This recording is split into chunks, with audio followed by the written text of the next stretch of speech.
All right, welcome to another episode of Political Animals. I'm here in Washington, D.C. I almost messed up. My name is Mustafa Janadu. Falabi's in Lagos somewhere, the one smiling right now, the one with the glasses, and Kunle Williams is also in Lagos. So let's get straight into it. So today, Iran shot some missiles towards an American base in Qatar. So here are the details.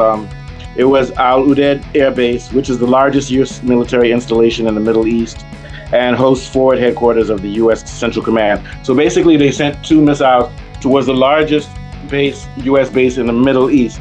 They're saying they did it in retaliation for the strikes that the U.S. did on, what day was it, Sunday? Saturday, probably, or earlier last week. Late last week. And from what we hear, Qatar's Air Ministry said that they shut down the missiles. Very quickly, this is staged. There are reports that they let the U.S. know ahead of time that they were going to send it here. And this now looks like a tit for tat of what I would call staged or quasi-staged attacks. The U.S. drops bombs on, yes. I'll get to you in a second, Kunle. They dropped bombs on Iran. Iran moved everything out before the U.S. bombed it, which means they knew it was coming. Then afterwards, Trump says, we won't escalate, don't retaliate. And now these guys retaliate, and they let the U.S. know when they're going to retaliate. All the people in the headquarters moved out of the area before the missiles came, and Qatar shot it down. Then afterwards, they said, sorry, Qatar, we still respect Qatar. We were just attacking the American base. So all of this is staged for everybody to save face. Trump can look like he's a mighty man who came in and did what he was supposed to do. And Iran can look like they have a backbone by striking back. But meanwhile, Israel continues to get pummeled. What do you think, Kunle? Yeah, I think it's actually, for the first time, I'm going to say that what Trump did was genius. Absolutely genius. I don't believe that the strike on the bunkers did any damage. If they had, the fact that they sent two missiles tells you that they did not want to do any damage. You understand? Yeah. If they wanted to do, they'll send their barrage of drones and missiles because they know they're attacking a defended base. They did that on purpose. And the reason they played on purpose was for the optics. This doesn't help Israel because it clearly looks like, they didn't do it in a coordinated way. It was just sort of like mental understanding. Once the Iranians realized that, you didn't really do any damage and no one's really going to know how much damage you did anyway, we're just going to pretend that we're not. They don't want to actually damage anything in America because Iran is also aware that the U.S. population, and especially is split, and that the party is split. So they don't want to give, it would be disastrous if they actually hit the base. Israel would have wanted them to hit the base because if they hit the base, then you've got a mandate for war. It's a back and forth against America, basically. Because they didn't do any damage, the American people are now they're pissed off. They're like, our servicemen have now been given notice that they're in the line of fire. We've just been given notice. It's not like a warning shot. It's a warning shot, basically. America wake up and ask themselves, do we really want to help these guys come into this war? So it was a good stunt by Iran because it's letting them notice that we can attack your bases.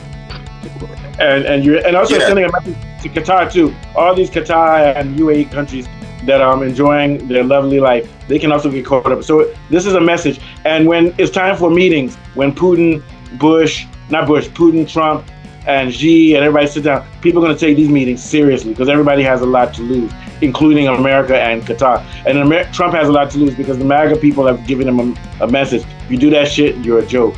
Sorry, Kunle, for jumping in. Go ahead. The Hormuz Straits. There's also the problem of the Houthis attacking American shipping again. America has a lot to lose from this strike. And I think that they could start harassing the shipping again and block the Hormuz Straits. I thought that Iran was not really going to go for a military response, that they'll go for a militarily sanctioning, blockading type of response. That would have been out of done. I wouldn't have gone because, even though at the end of the day, it was designed not to put in the line of fire. I believe that that's what the next response will be. Because the best show of strength that Iran can do now is to blockade America and to hurt them in their pocket. You don't need to fight them back and kill their soldiers. That's just a waste of time. And already the American population is already on your side. So why do you want to start killing their children and turning them against you? That doesn't make any sense strategically. You want the population to get more and more pissed off with that government to turn on them. On his own, has done something very good. He's satisfied. He's satisfied Israel, so Israel is off his back. He's satisfied the hawks in his party, so they're off his back. And he's not done anything else. And MAGA are now having a chance. Before the strikes, MAGA made a fool of the hawks. And after the strikes, MAGA are now going to have a bit of an edgeway to shout harder at the hawks and Israel before they get a chance to put pressure on Trump again. So Trump has pressure off himself by saying he basically said yes to everybody. And he managed to basically said yes and not damaged the nuclear facilities, because if you damage the facility with enriched uranium, there will be damage. We heard in the first initial attacks that weren't even with buster bombs, and there was small nuclear damage to one of the nuclear bases. Nothing like that happened this time around. Tells me that there was no serious damage at all that was done. But purely optics. It was optics, yeah. What are your thoughts, Afolabi? Yes, to a large extent, it was optics. But media is going to interpret it in several multifaceted ways. In fact, the Iran state media confirmed the attack, and they said that they called it Operation Herald of Victory, calling it a successful response to American aggression. I feel they did this not to show that they are weak, and the fact that they did it in Qatar too was not, it didn't have a destructive intent, because Qatar too maintains diplomatic relations with Iran. So, but be that as it may, like Kule said, they might decide to choose a more strategic way to wage this war. I see them blockading the Strait of Hormuz, which is a critical transit point of about 20% of world oil.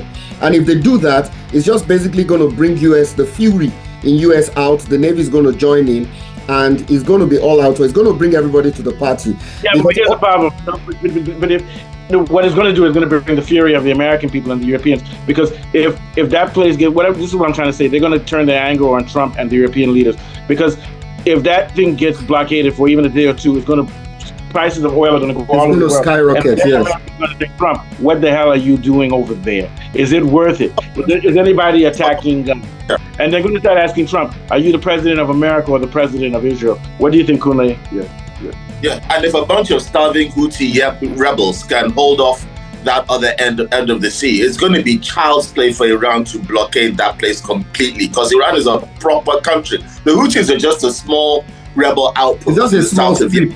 Yeah, about 21 miles. Yeah. They completely blockaded it. And now you're talking about a proper country with a proper army, navy, air force, and scientists and drones. If they block that place, there ain't nothing you can do unless you want to nuke the whole region. There is nothing you can stop and that. This is why Iran is so bold. Why they're saying we're going to fight America, because they realize now, I hate to say this, America is a paper tiger. They realize now. And the reason America is a paper tiger is because the world is so connected that the whole political system, the rulers of America, they will be beheaded the way the French were if they go to the war that area, because that area has power over America because of oil and because of the shipping goods.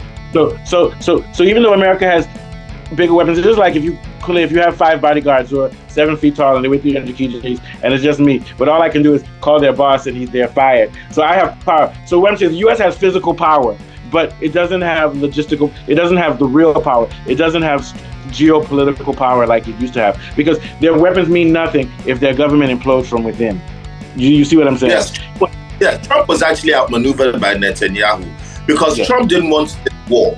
So Trump now was like stage MAGA against the Republicans. But I believe that what actually helped Netanyahu to win was because of the Democrats that took the side with the Republicans to overwhelm the MAGA. That's actually what I believe happened. So it was actually with the help of the Democrats. I mean, they talk about Chuck Schumer saying he's complaining about them not getting permission from Congress, but that's all nonsense.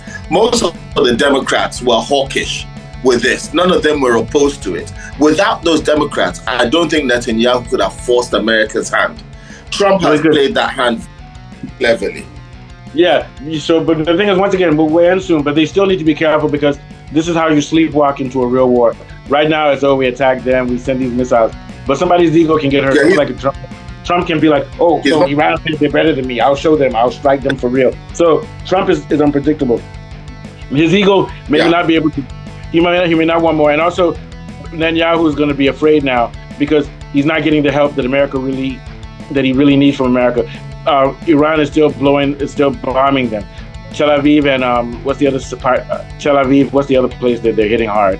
I forgot. Haifa. Tel Aviv and Haifa are being destroyed.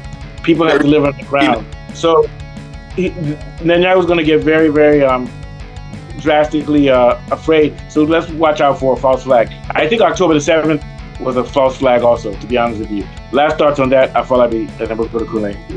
Yeah, basically what I feel is that as this thing escalates, Russia and China are going to surreptitiously begin to support Iran. Maybe not directly.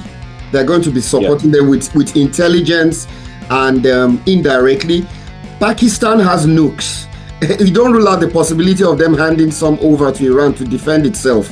No, I don't think they'll hand them over, but they will strike Israel. If Israel strikes Iran with a nuclear, or America strikes Iran with nuclear, Pakistan Syria could join as well. So Syria right now is disarray. They have an American. They have American factions there. So what are your last thoughts, before we head out? Yes, it's become more complicated. I can see Trump has managed to maneuver himself very well. He's done actually quite ably well in the Middle East. Let's see what the next steps are. I think that there will be a de-escalation of major violence, although I do see Iran continuing to pummel the Israeli cities for a while, because now they're going to see there's no one's going to stop them. And Trump has pretended like he's going to help them, but I don't think he's going to let them. I think he's going to let them down. So I think the celebrations for Israel are short-lived. Iran is taking and go into a war of attrition, of bombing with them, and just enough. Here's the question of whether Israel has succeeded. If you were an Israeli person living in New York now, would you dream of going back to Israel right now? Nobody would dream of going back to Israel right now. You understand what I'm saying? No, I wouldn't even go there. I wouldn't go there now for a hide. So that shows that. So it shows that the country is no longer stable, or is not stable. They are going under the same. The things they've done to other countries, they're now vulnerable to the same thing. The country is Israel. If I were an Israeli, I'd rather be a Nigerian than an Israeli. Nigeria is more stable than Israel. Israel is a country that's now been exposed and is in danger, and is facing what war really is like now. Imagine bombs. Imagine having to stay under the ground in Lagos every night, worry about bombs coming from Cameroon or Congo. The more they try them, the worse it looks. When mainstream media try to make it look bad, that what the Israelis have done is backfired. When they said, "Oh, Iran bombed the hospital," even though it's not true, people are like, "Thank God it bombed the hospital." It's having the complete opposite effect. People are celebrating Israelis being harmed and their properties being. I'm supposed to be a Buddhist, but I'm so happy to see them getting pummeled. I'm not lying. And you know why? It's because they've been killing women and children. That's why. They've been killing women and children. And they told people that we can do whatever we want. We're Nazis. We can kill Palestinians. There's nothing you can do about it. Okay, now you're going to see what's going to happen to the head. So, I mean, I'm gracious that somebody's fighting back. Against 83% of them want to see ethnic cleansing in Palestine. There's no